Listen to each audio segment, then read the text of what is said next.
Hey babe, as you can tell, I'm at the beach. I don't normally walk around topless or play with seashells that I randomly found on the ground. I wanted to record a video just because it's been a few days since I recorded one, and that's kind of a good and a bad thing. Because I met like awesome people at the hostel. We kind of created our own little group for the past 4 or 5 days. We've just been hanging out, doing stuff together, and it's been really, really awesome. But now they're gone, and I'm pretty much back to being alone. It's like, yeah, I'm sure I'm gonna make other friends, I'm gonna meet other people and everything. But today's the first day in, I don't know, about a week that I'm actually alone, and I get to just enjoy being alone. And ironically enough, I actually miss it. It's funny because what, 2 weeks ago, I recorded the video of like, oh wow, I'm lonely, and now it's the opposite. I'm like, you know what? I'm glad to be alone. That doesn't mean I want to be alone for the rest of my life. Doesn't mean I didn't enjoy the last week with those people. They were like really awesome, and I enjoyed spending time with them, and I hope I get to see them again. But at the same time, I feel like I also kind of need this alone time, especially since I'm living in like dorm rooms and there's always people around. And even when I go do activities, even if I'm not doing it with someone that I already know, I meet people during the activity and end up, either making friends or at least having fun with them. So it's getting more and more rare that I actually get to be alone. And surprisingly enough, I miss it. And I also wanted to give you a quick idea because I've shared like snippets of my life, and as you can see on YouTube or whatever, TikTok, I don't know exactly what the plan is going to be because I'm trying different things and I don't know what's going to stick. But anyway, you've seen like snippets of what I've been doing recently. And I don't really feel the need to record a video to tell the story of what I did. It's like, oh yeah, I did 12-meter jump. Yeah, okay, cool, but you can see the video. I don't need to explain that. So I guess I'm recording this just to give you an idea of what it's like to just pretty much have no home. Just live wherever it seems right, hanging out with people you don't really know, making friends. It's just, I want to kind of share that experience, that lifestyle, just because I don't know, it's been about 3 weeks now, so I'm getting to the point where I'm like, okay, I understand what this life is, how it works, the ups, the downs, the goods, the bads. I just want to kind of share an idea of what it's like. So, as I just mentioned, there's a lot of time spent with other people. Now, that doesn't always mean you're with people doing activities, but it's just wherever you are, there's always people, whether you're at the hostel, whether you're walking around in marketplaces, whether you're even on the beach. Like there's people over there. It's like, yeah, sure, it's really quiet, it's really fun, but at the same time, there's always people around. And because I don't have my apartment, I don't have that like safe, or not safe, I don't have that alone space that I used to. And being an introvert and a loner for a very long period of my life, I kind of miss that. It's not necessarily a bad thing being surrounded by other people because otherwise I would get lonely if I was always alone. But there is a lot of that. So I guess the hardest thing, surprisingly, is not finding people to do stuff with, is finding ways to be alone. The other thing is the food. I was expecting to eat a lot of street food here, Guatemalan dishes and things like that, but turns out that there's a lot of restaurants, a lot of fast food like Taco Bell, McDonald's, Burger King's, all those chains that I didn't really expect to find here that are everywhere. Ironically, I tried Taco Bell for the very first time in my life in Guatemala, and I got sick. Like, I didn't throw up, but I had a stomach ache for like hours after, so I'm not going to repeat that. But anyway, it's just like, we spend a lot of time in restaurants, either at the hostel restaurant or just out in restaurants, and every once in a while just grabbing food on the street. And even though the cost is way cheaper than it would be in Canada, it's starting to add up, and I'm realizing like, okay, maybe I should spend more time cooking. And the other day I went to the grocery store, like, bought bread and cheese and, just the basic essentials to make myself a few meals. And so far I've had one meal, and even though it's like, okay, it's good to just kind of make your own thing, it's really not the same as cooking at home. And it's way easier to eat out in restaurants, even if I'm not always eating as healthy as I can. So yeah, that's something that I want to explore a little more, maybe find ways to find local cuisine or something like that. So even though I'm eating out, it's not like, fries and pizza and stuff like that. It's more local, more original, I guess, or at least original for me. And let's see what else. Surprisingly, I there's no really downside about living out of a suitcase. Like all I have is small backpack. Oh, you know what? I should make a video at some point, just kind of showing like, okay, this is my backpack. This is pretty much my entire life because everything else I got rid of.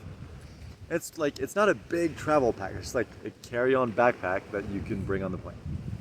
Anyway, the advantage of living in that is that you don't really need to clean ever. Everything's always there. As long as you keep it ordered, you can pretty much pack within 5 minutes and be gone. And there's a nice sense of freedom with that. And I'm surprisingly enjoying not really having any plan. And even the few times where I do come up with a plan, I'm like, okay, that's going to be in my next location. I'm going to stay in that place and probably do those activities.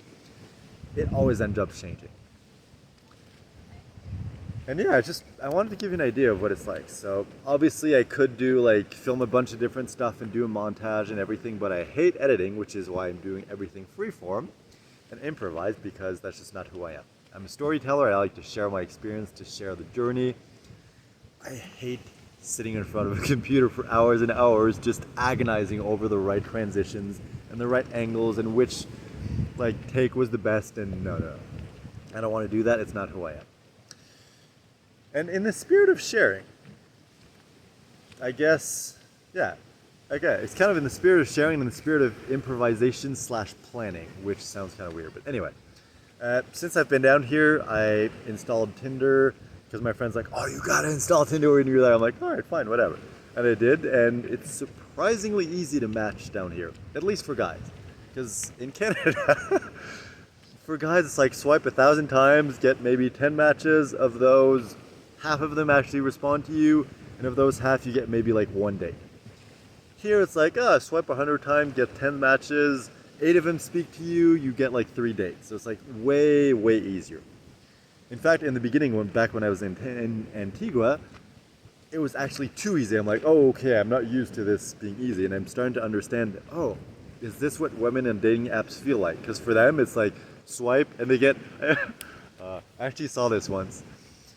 A girl got annoyed because she swiped right on a guy and didn't get a match. And I'm like, wow, the differences of experience between a guy using a dating site and a girl using a dating site is incredible. Anyway, that's off topic. So, all that to say that I met a girl, we started chatting, and then I was explaining, like, oh, I'm planning on going to Semook Champay, which is a place where there's like natural waterfalls and basins and river, and apparently it's supposed to be really nice. I don't know, a couple of people told me about it. And I mentioned that after that I was probably thinking of going to Tikal, which is Mayan ruins.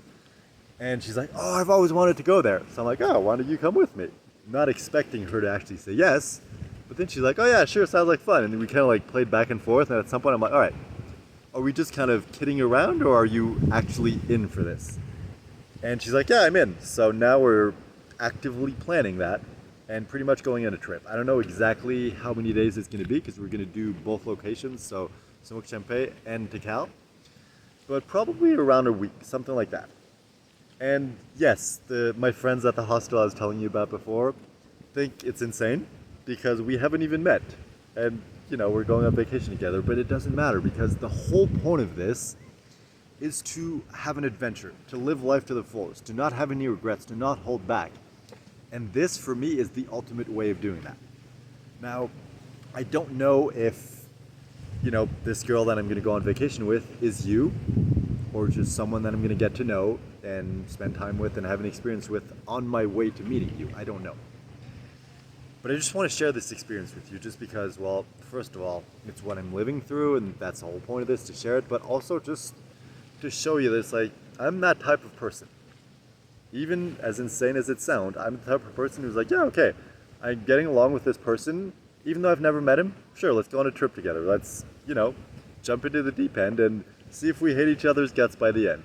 Either way, it's going to be an entertaining story to tell. So I think that's about it. I really wanted to record a video today just because it had been a few days since I did it because I've been so busy with my friends and doing activities and everything, and as amazing as it has been, I felt the need to just kind of take it easy for a day, relax a bit, share my experience, what's going on, and I think I did that. So thank you for being here with me, for watching me, and even though you're not here physically, for being here with me on this journey. I really appreciate it, and I look forward to meeting you whenever that is. Whether it's in a couple of days on that trip, or 20 years from now, or maybe never, I don't know. But I'm doing this just because it's what I said I would do, because it's who I am, and because knowing that I'm doing this for you is motivating me to become a better person. And yes, I just saw that bird fly in the background. Alright, I think I'm going to enjoy the sea a bit, the lake a bit more. Chill in the shade a bit because I don't want to get a sunburn. I'm already starting to get one. So yeah, I'm about to sign off. I don't know when my next video is going to be or what it's going to be about. But I'm definitely looking forward to it because this upcoming week or a couple weeks is probably going to be interesting. No matter what happens. Alright, signing off, checking back in later. Something like that. I don't know. I'm losing track of my words. Which probably means it's time to go. Alright, bye.